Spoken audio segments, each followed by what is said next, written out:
You do not want kids in foster care. Period.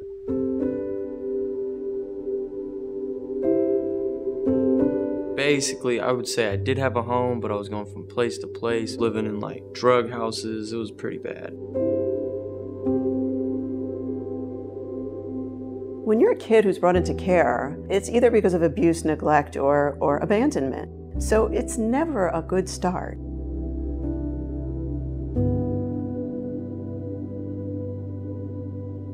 When I was 13, I got put into foster care, and that sucked.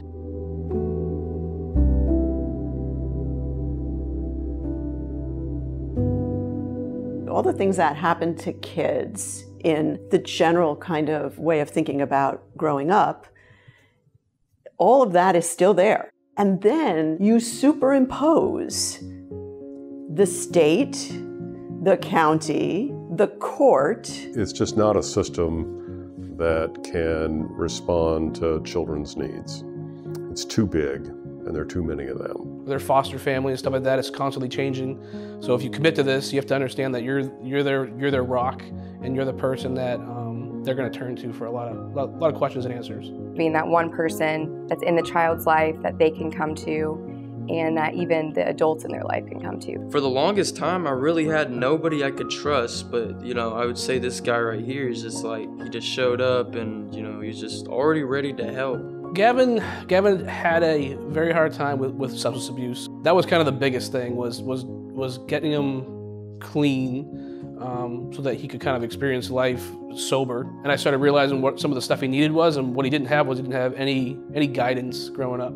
So we just started doing life lessons whenever we had a chance. She was also an outlet because, yeah, she was an adult, but she was someone that I could go out into the community and do stuff with. One of my kids likes to do gymnastics, so she has space to do gymnastics there, and I would always bring popsicles. They love popsicles.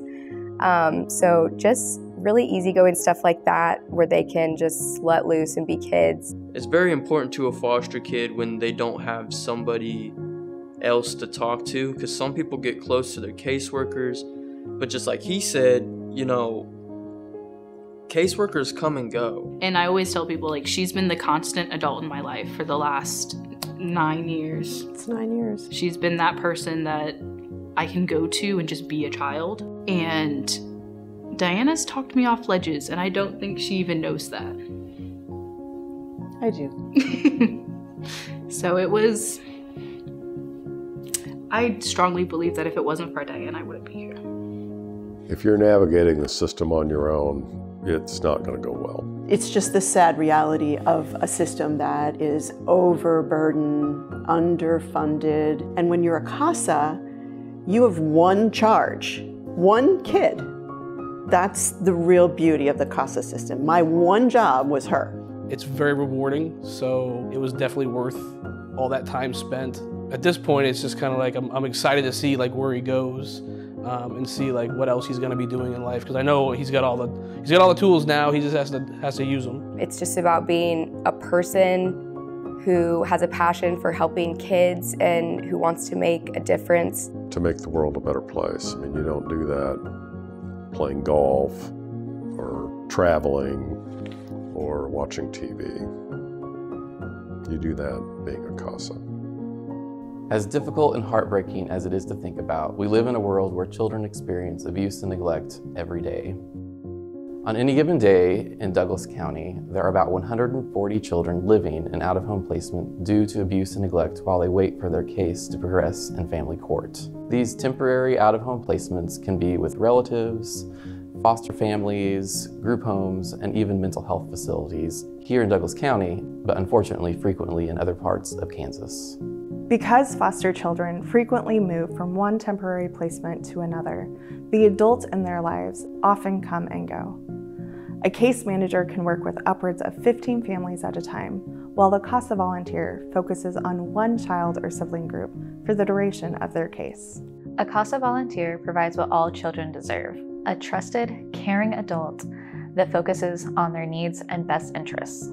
In our community for over 32 years, along with the support from state and national networks, our highly educated and experienced paid professional staff screen, train, and supervise our volunteers who work in the lives of these children.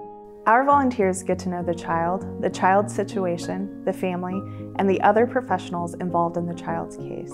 They ask the tough questions, connect the dots, and give the court the information it needs to make well-informed decisions.